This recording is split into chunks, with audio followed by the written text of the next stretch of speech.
അസ്സലാത്തു വസ്സലാമു അലൈക യാ സയ്യിദി യാ റസൂലല്ലാഹ് സല്ലല്ലാഹു അലൈഹി വസല്ലം. ഇൻഷാ അല്ലാഹ് ഇന്ന് ഞാൻ പറയാൻ പോകുന്നത് നിസ്കാരാനന്തരം നാം ചൊല്ലേണ്ട ദിക്റുകളെ പറ്റിയിട്ടാണ്. ഇൻഷാ അല്ലാഹ് അല്ലാഹു സുബ്ഹാനഹു വ തആല സ്വീകരിക്കുമാറാകട്ടെ. ആമീൻ യാ റബ്ബൽ ആലമീൻ. നിസ്കരിച്ച ഉടനെയുള്ള സമയം വളരെ പ്രധാനപ്പെട്ടതാണ്. വുളൂ മുറിയാതെ അതേ സ്ഥലത്ത് തന്നെ ഇരിക്കുമ്പോഴെല്ലാം മലക്കുകൾ അവനു വേണ്ടി ദുആ ചെയ്യുമെന്ന് മുത്തുനബി സല്ലല്ലാഹു അലൈഹി വസല്ലമ തങ്ങൾ പറഞ്ഞിട്ടുണ്ട്. ഈ ഇരുത്തത്തിൽ പ്രത്യേക ദിക്റുകളും നബി സല്ലല്ലാഹു അലൈഹി വസല്ലമ തങ്ങൾ നിർദ്ദേശിച്ചിട്ടുമുണ്ട്. അതിൽ വളരെ പ്രധാനപ്പെട്ടവയാണ് ഈ ഹദീസിൽ വന്നിട്ടുള്ളത്. ദുആക്ക് ഏറ്റവും ഇജാബത്ത് പ്രതീക്ഷിക്കുന്ന ഒരു സന്ദർഭവും നിസ്കാരാനന്തരമാണെന്ന് മുത്തുനബി സല്ലല്ലാഹു അലൈഹി വസല്ലമ തങ്ങൾ ഉണർത്തിയിട്ടുമുണ്ട്. നിസ്കരിച്ചു കഴിഞ്ഞ ഉടനെ 3 തവണ അസ്തഗ്ഫിറുല്ലാഹൽ അലീം എന്ന് ചൊല്ലുന്നത് ഏറെ പുണ്യമുള്ള ഒന്നാണ്.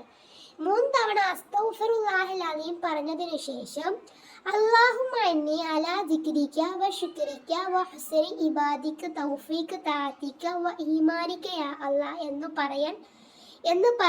എന്ന ദിക്ർ ഉപേക്ഷിക്കരുത് എന്ന് നബി സല്ലല്ലാഹു അലൈഹി വസല്ലമ തങ്ങൾ മുആദ് റളിയല്ലാഹു അൻഹുവിനോട് ഉപദേശിച്ചതായി കാണാം. അതുകൊണ്ട് തന്നെ 5 വഖത്ത് നിസ്കാരങ്ങൾ കഴിഞ്ഞതിനു ശേഷം 3 തവണ അസ്തഗ്ഫിറുല്ലാഹൽ അലീം പറഞ്ഞതിനു ശേഷം അല്ലാഹുമ്മ ഇന്നി അലാ ദിക്രിക വ ശുക്രിക വ ഹുസ്നി ഇബാദിക തൗഫീഖ് തആതിക വ ഈമാനിക യാ അല്ലാഹ് എന്ന ദിക്ർ പറയുക. അതിനുശേഷം സുബ്ഹാനല്ലാഹ്, അൽഹംദുലില്ലാഹ്, അല്ലാഹു അക്ബർ എന്ന ദിക്റുകൾ 33 തവണ നാം ചൊല്ലണം. ഇങ്ങനെ 5 വഖത്ത് നിസ്കാരത്തിനു ശേഷം ഈ ദിക്റുകൾ നാം പതിവാക്കേണ്ടതുണ്ട്. മഗ്‌രിബിനും സുബ്ഹിക്കും മാത്രം ഈ ദിക്റുകൾ പുറമെ 2 സ്പെഷ്യൽ ദിക്റും കൂടിയുണ്ട്. അതിനെ പറ്റിയിട്ടും ഞാൻ പറയുന്നുണ്ട് ഇൻഷാ അല്ലാഹ്.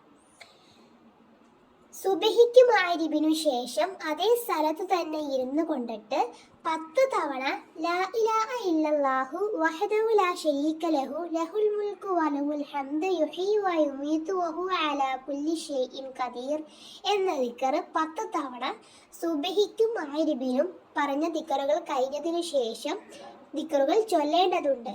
രണ്ടാമത്തെ ദിക്ർ എന്ന് പറയുന്നത് അല്ലാഹുമ്മ അജ്ർനി മിനന്നാർ എന്ന ദിക്ർ 7 തവണ നാം ചൊല്ലണമെന്ന് നബി സല്ലല്ലാഹു അലൈഹി വസല്ലമ തങ്ങൾ പഠിപ്പിച്ചിട്ടുണ്ട്. അപ്പോൾ മനസ്സിലായെന്ന് വിചാരിക്കുന്നു.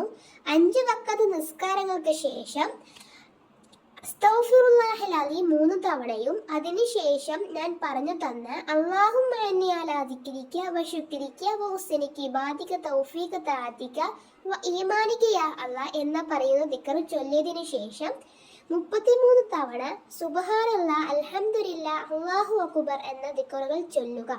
ഇതെല്ലാം ചൊല്ലിയതിനു ശേഷമാണ് മഗ്‌രിബിനും സുബ്ഹിക്കും നാം ഈ 2 ദിക്റുകൾ കൂടി ചൊല്ലേണ്ടത്. അഥവാ ലാ ഇലാഹ ഇല്ലല്ലാഹു വഹ്ദഹു ലാ ശരീക ലഹു ലഹുൽ മുൽക്കു വലഹുൽ ഹംദു യുഹ്യി വ യുമീതു വഹുവ അലാ കുല്ലി ഷൈഇൻ ഖദീർ എന്ന ദിക്ർ 10 തവണയും പ്രാർത്ഥിക്കുന്നവർക്കോ പ്രയാസമുള്ളപ്പോൾ ഈ ദിക്റുകള് ദുആ ചൊല്ലിയാല് കടലിലുള്ള നുരകൾക്ക് സമാനമായ പാപങ്ങൾ ഉണ്ടെങ്കിലും പൊറുക്കപ്പെടുമെന്ന് മുത്തുനബി സല്ലല്ലാഹു അലൈഹി വസല്ലമ തങ്ങൾ നമ്മളോട് പറയുന്നുണ്ട്. ശേഷം തഹ്ലീൽ 10 തവണ ചൊല്ലുന്ന സുന്നത്തുണ്ട്. നിസ്കരിച്ച ഉടനെ എഴുന്നേറ്റ് പോയി ഈ നേട്ടങ്ങൾ നാം കളയരുത് എന്ന്. കാരണം നിസ്കരിച്ചു കഴിഞ്ഞാൽ ഉടനെ ഉള്ളത് ശൈത്താന്റെ ഓട്ടമാണ്. അതുകൊണ്ട് തന്നെ ആ ഇജാബത്തുള്ള സമയം നാം മുതലാക്കേണ്ടതുണ്ട് എന്ന് നാം മനസ്സിലാക്കുക. അല്ലാഹു സുബ്ഹാനഹു വ തആല സുബ്ഹിക്ക് ശേഷം ഇവ ചൊല്ലിയാൽ അന്ന് മഗ്‌രിബ് വരെയും മഗ്‌രിബിന് ശേഷം ചൊല്ലിയാൽ സുബ്ഹി വരെയും അല്ലാഹുവിന്റെ പ്രത്യേക കാവലുണ്ടാകുമെന്നും ഹദീസിൽ വന്നിട്ടുണ്ട്. നരകത്തിന് 7 കവാടങ്ങളുണ്ട്. അതിൽ നിന്നെല്ലാം നാം കാവൽ തേടുകയാണ് രാത്രിയുടെയും പകലിന്റെയും തുടക്കത്തിൽ.